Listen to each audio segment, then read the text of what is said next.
आत्मीय भाइयों एवं बहनों, पुस्तक क्रांति की रूपरेखा लेखक पंडित श्री राम शर्मा आचार्य आपको पढ़कर सुना रहे थे। व्यसन मुक्ति आंदोलन आपको पढ़कर सुनाया था इसके पहले। आइए आज विवाहोन्माद प्रतिरोध आंदोलन। विवाहोन्माद प्रतिरोध आंदोलन सभी युवा भाइयों, साथियों, प्रज्ञा परिजनों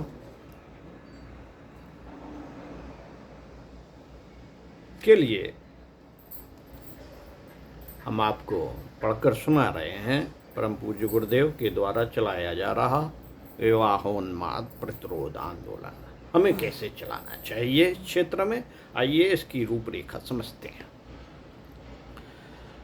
मित्रों, समाज का निर्माण परिवार से होता है और परिवार का विवाह से हर नया विवाह एक नए परिवार की रचना करता है। यदि सभ्य, सुविकसित, सुसंस्कृत समाज का निर्माण करना हो तो उसके लिए परिवारों के निर्माण पर ध्यान देना होगा। इस संदर्भ में यह आवश्यक है कि विवाह का शुभारंभ श्री गणेश ऐसे वातावरण में हो जो अंत तक मंगलमय परिणाम ही उत्पन्न करता रहे। कहते हैं कि अच्छी शुरुआत में सफलता की आधी संभावना सन्निहित रहती है, जिसका आरंभ ही दुर्बुद्धि एवं दुर्भावना के साथ होगा। उसका विकास भी संतोष और संघर्षों के बीच होगा और यह क्रम अंततः उसे असफल ही बना देगा। मित्रों, समाज निर्माण की आवश्यकता सर्वत्र अनुभव की जा रही है। हर कोई जानता है कि व्यक्ति और समाज का उज्जवल भविष्य इसी बात पर निर्भर है कि समाज में श्रेष्ठ परंपराएं प्रचलित हों। कोई मनुष्य अपनी प्रतिभा से समाज का वातावरण बदलने में भी सफल होते हैं, पर अधिकतर होता यह है कि समाज की जैसी भी स्थिति एवं परंपरा होती है उसी के अनुरूप व्यक्तियों का बनना और ढलना जारी रहता है।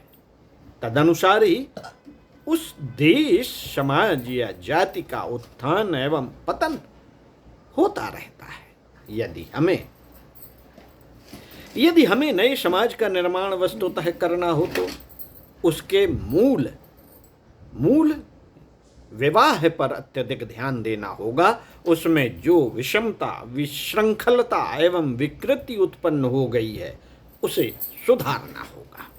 मित्रों, आज जिस ढंग से, जिस आडंबर, अहंकार और तामसी वातावरण में विवाह शादियां होती हैं, उन्हें देखकर किसी भी प्रकार यह नहीं कहा जा सकता कि यह दो आत्माओं के समर्पण के लिए आयोजित सर्वमेध यज्ञ का धर्मानुष्ठान हो रहा है। उन दिनों तमो गुण की ही घटाएं छाई रहती हैं। अश्लील गीत, गंदे नाच, ओछे माखौल, पान, बीड़ी, भांग, शराब की धुन देखकर उसकी संगत यज्ञ से कैसे बिठाई जा सकती है? यह हल्का फुल्का धर्मकृत्य मानव जीवन की एक साधारण सी आवश्यकता है, पर वह इतना खर्चीला और उलझन से भरा कदापि नहीं होना चाहिए कि आर्थिक दृष्टि से दोनों पक्षों का कचूमर ही निकल जाए। बारातियों की सर्वथा अनावश्यक भीड़ को इधर से उधर ठेले फिरने, उनके ठहराने, अनेक तरह की सुविधाएं जुटाने एवं कीमती प्रीत भोजों का खर्चीला भार उठाने में किसका कितना लाभ होता है? सोचने वाली बात है कि किसका कितना लाभ होता है।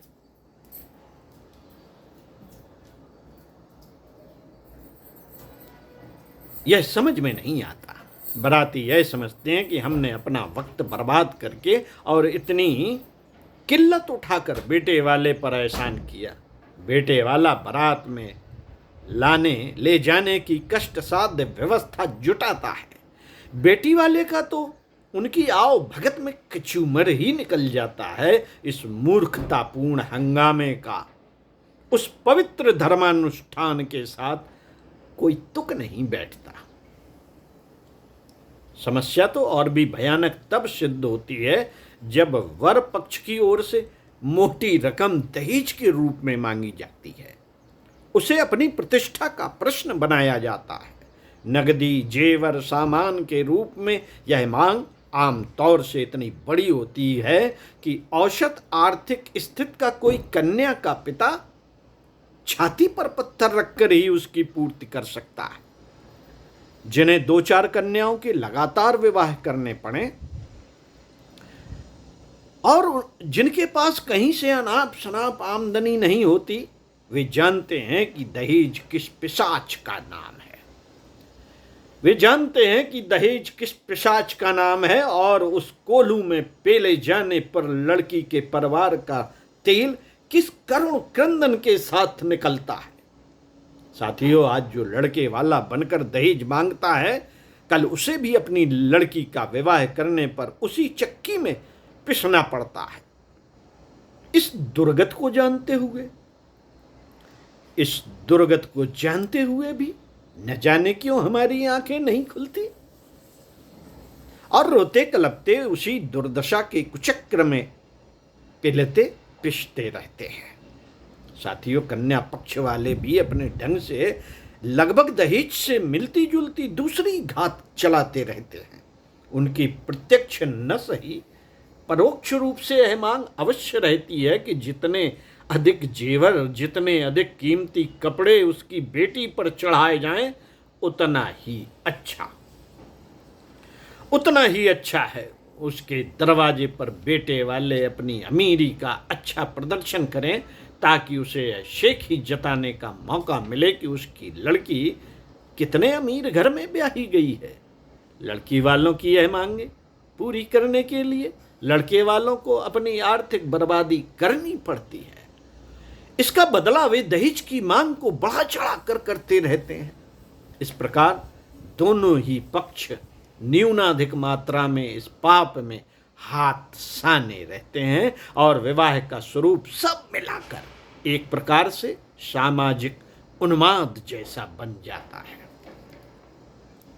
जिसके हृदय में देश, धर्म, समाज एवं संस्कृति के प्रति तनिक भी दर्द है, उसे यही सोचने को विवश होना पड़ता है कि इस उन्माद का जितनी जल्दी अंत हो उतना ही अच्छा है। अब समय आ गया है मित्रों, अब समय आ गया है कि हमें इस दिशा में कुछ ठोस कदम उठाना चाहिए। गायत्री परिवार का उत्तरदायित्व इस संबंध में बहुत अधिक है। उन्होंने नव निर्माण की जो शपथ ली है उसके अनुसार विवाहोन्माद को चुपचाप सहते रहना, उसका प्रतिरोध न करना किसी प्रकार उचित न होगा। उन्हें आगे बढ़कर कदम उठाने ही चाहिए। विवाहोन्माद प्रतिरोध आंदोलन का विधिवत उद्घाटन किया जा रहा है। अब इस प्राणघातक सामाजिक बीमारी से भारतीय समाज को छुड़ाने के लिए हम लोग भावनाशील स्वयंसेवकों की तरह एकजुट होकर काम करेंगे। कुरीतियों की जड़ें बेशक गहरी होती हैं और वे देर में समूल नष्ट हो जाती हैं। देर में समूल नष्ट हो पाती हैं, देर में। पर इससे क्या, अब अटूट निष्ठा के साथ काम किया जाएगा तो आज न सही तो कल उसका सत्परिणाम प्रस्तुत होगा ही। क्या करें, कैसे करें, इस संबंध में आपको अगले वीडियो में बताएंगे।